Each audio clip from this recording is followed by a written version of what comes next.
بسم اللہ الرحمن الرحیم۔ السلام علیکم معزز طلباء کرام، آپ سب کیسے ہیں؟ آج ہم نور الانوار کے سبق نمبر 225 کو پڑھیں گے۔ آج کے ہمارے سبق کا عنوان ہے خفی کا بیان۔ آج کے ہمارے سبق کی عبارت ثم بعد الفراغ عن بیان الاقسام الاربعۃ شرع فی مقابلاتها سے شروع ہوتی ہے۔ آج کے سبق میں ہم اول تو خفی کی تعریف پڑھیں گے، پھر اس میں خفا کس وجہ سے ہوتا ہے اس چیز کو پڑھیں گے، اور پھر آخر میں ایک مسامحت کا ذکر بھی پڑھیں گے۔ تو انہی تین باتوں کے ارد گرد ہمارا سبق ہوگا۔ تو آئیے سب سے پہلے عبارت پڑھ کے اس کا ترجمہ کرتے ہیں، اس کے بعد باقاعدہ سبق کی وضاحت کی طرف بڑھتے ہیں۔ مصنف علیہ رحمہ لکھتے ہیں ثم بعد الفراغ عن بیان الاقسام الاربعۃ شرع فی مقابلاتها، پھر اقسام اربعہ سے فراغت کے بعد مصنف نے ان کے مقابل اقسام کا ذکر شروع کیا۔ فقال، چنانچہ فرمایا، وَأَمَّا الْخَفِيُّ فَمَا خَفَى مُرَادُهُ بِعَارِضٍ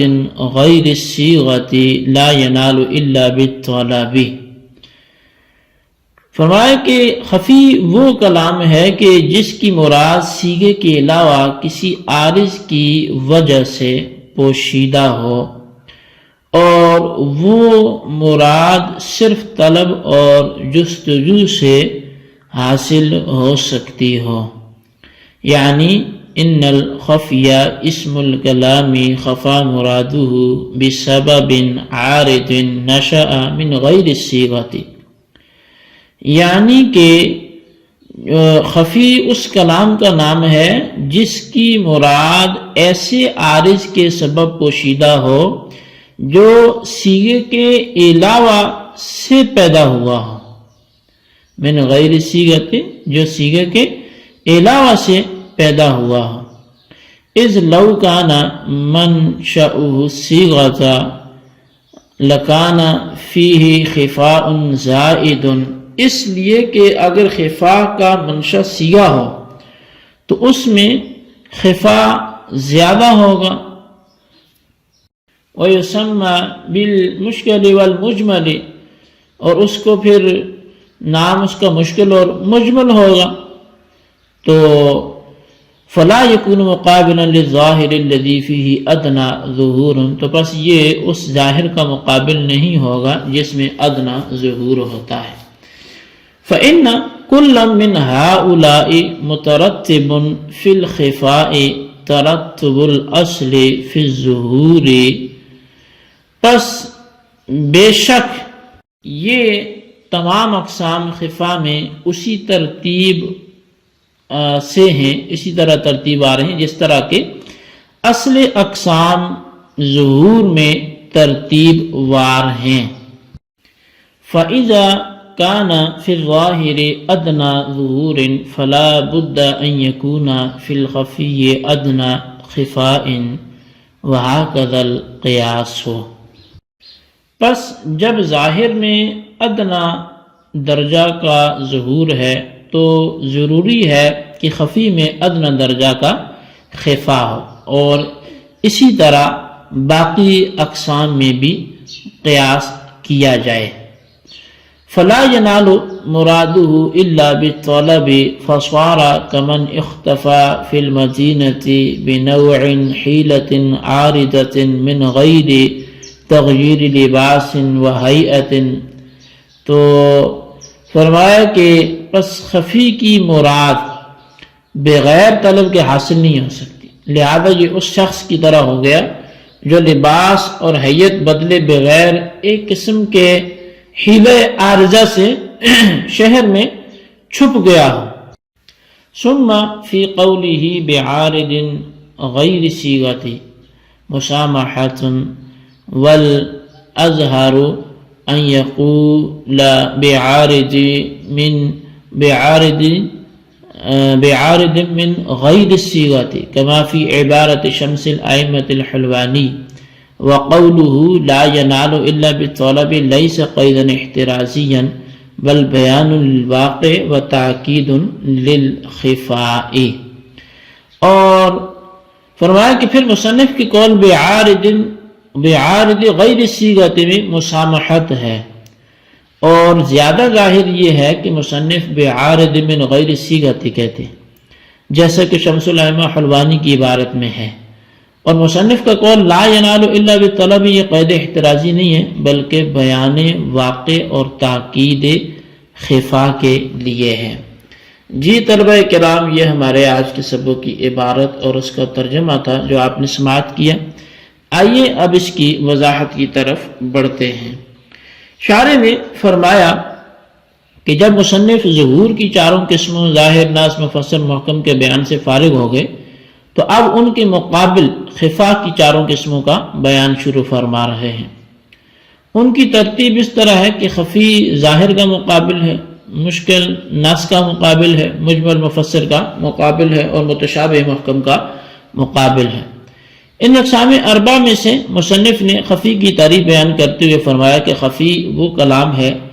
جس کی مراد ایسے عارض کی وجہ سے پوشیدہ ہو جو عارض صیغہ کے علاوہ کسی اور چیز سے پیدا ہوا ہو، یعنی نفس صیغہ اور لفظ کے مدلول میں کوئی خفا نہیں ہو بلکہ اس کے علاوہ کسی دوسرے عارض کی وجہ سے خفا پیدا ہوا ہو۔ اور دلیل اس کی یہ ہے کہ اگر خفا کا منشا صیغہ ہو، یعنی نفس صیغہ سے خفا پیدا ہوا ہو، اور لفظ کے مدلول ہی میں خفا ہو تو اس میں خفا زائد ہوگا اور اس کا نام مشکل اور مجمل ہوگا۔ اور جب اس قسم میں خفا زائد ہوگا اور اس کا نام خفی کے بجائے مشکل اور مجمل ہوگا تو یہ اس ظاہر کا مقابل نہ ہو سکے گا جس میں ادنی درجے کا ظہور ہوتا ہے، کیونکہ خفا کی چاروں قسمیں اسی طرح ترتیب وار ہیں جس طرح ظہور کی قسمیں ترتیب وار ہیں۔ یعنی جس طرح ظاہر میں ادنی درجے کا ظہور ہوتا ہے اور نص میں اس سے زائد ظہور ہوتا ہے، اور مفسر میں نص سے بھی زائد اور محکم میں مفسر سے بھی زائد ظہور ہوتا ہے، اسی طرح سب سے کم درجے کا خفا خفی میں ہوتا ہے، پھر مشکل میں، پھر مجمل میں، پھر متشابہ میں، تو متشابہ میں جا کے اور کامل ہو جاتا ہے۔ تو یعنی ہر ایک میں خفا بھی بڑھتا جاتا ہے، وہاں ظہور بڑھتا ہے، یہاں خفا بڑھتا ہے، اور اعلیٰ درجے کا خفا جو ہے وہ متشابہ میں آ جاتا ہے۔ بس جب ظاہر میں ادنی درجے کا ظہور ہے تو اس کے مقابل خفی میں ادنی درجے کا خفا ہوگا، اور ادنی درجے کا خفا وہی ہے جو صیغہ کے علاوہ کسی دوسرے عارض کی وجہ سے ہو۔ بس ثابت ہو گیا کہ خفی میں صیغہ کے علاوہ دوسرے کسی عارض کی وجہ سے خفا ہوتا ہے، نفسی صیغہ کی وجہ سے خفا نہیں ہوتا۔ اسی طرح دوسرے اقسام میں قیاس کیا جائے گا، یعنی نص میں چونکہ ظاہر کے مقابلے میں زیادہ ظہور ہوتا ہے، اسی طرح مشکل میں نص کے مقابل ہے چونکہ یہ تو لہذا خفی کی بنسبت زیادہ خفا ہوگا، اور مجمل جو مفسر کا مقابل ہے تو اس میں مشکل کے مقابلے میں زیادہ خفا ہوگا کیونکہ مفسر میں نص کے مقابلے میں زیادہ ظہور ہوتا ہے، اور محکم میں چونکہ مفسر کے مقابلے میں زیادہ ظہور ہوتا ہے، اسی لیے اس کے مقابل یعنی متشابہ میں مجمل کے مقابلے میں زیادہ خفا ہوگا۔ اب شارح فرماتے ہیں کہ جب خفی کی مراد پوشیدہ ہوتی ہے تو وہ بغیر طلب اور جستجو کے حاصل نہیں ہو سکتی، یعنی خفی کی مراد کو حاصل کرنے کے لیے اس کی جستجو کرنا ضروری ہے۔ اور خفی کی مثال ایسی ہے جیسے ایک شخص اپنا لباس اور حیت تبدیل کیے بغیر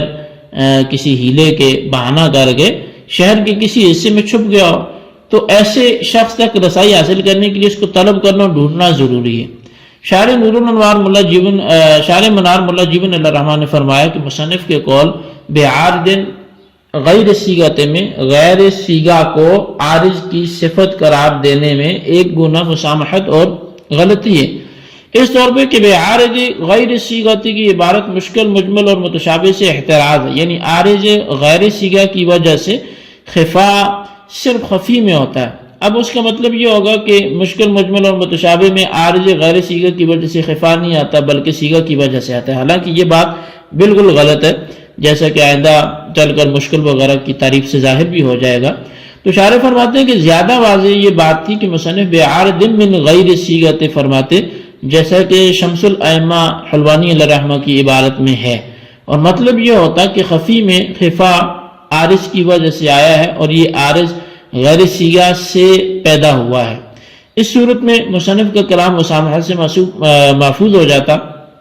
لیکن مصنف کی طرف سے یہ جواب بھی ہو سکتا ہے کہ غیر صیغہ عارض کی صفت نہیں ہے بلکہ بدل ہے، اور مطلب یہ ہے کہ خفی میں خفا عارض یعنی غیر صیغہ کی وجہ سے آیا ہے، اس صورت میں کوئی مسامحت نہیں ہے۔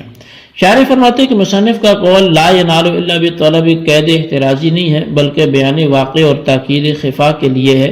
اس لیے کہ کوئی خفا ایسا نہیں ہے جس کو بغیر طلب کے حاصل کیا جا سکتا ہو۔ جی طلبہ کرام، یہ ہمارے آج کے سبق کی عبارت ترجمہ اس کی وضاحت تھی جو آپ نے سنا، اس کو اچھی طرح یاد رکھیں، اس کے خلاصے کو رجسٹر پر لکھیں، بالخصوص ان سوالات کے جوابات بھی دیں۔ سوال نمبر 1 یہ ہے کہ خفی کی تعریف بیان کریں، اور سوال نمبر 2 یہ ہے کہ مصنف سے مسامحت کیا ہوئی ہے اس کو بھی ذکر کریں۔ اللہ تبارک و تعالیٰ سے دعا ہے جو کچھ ہم نے پڑھا سنا اسے یاد رکھنے کی توفیق نصیب فرمائے، آمین بجاہ النبی الامین صلی اللہ علیہ وسلم۔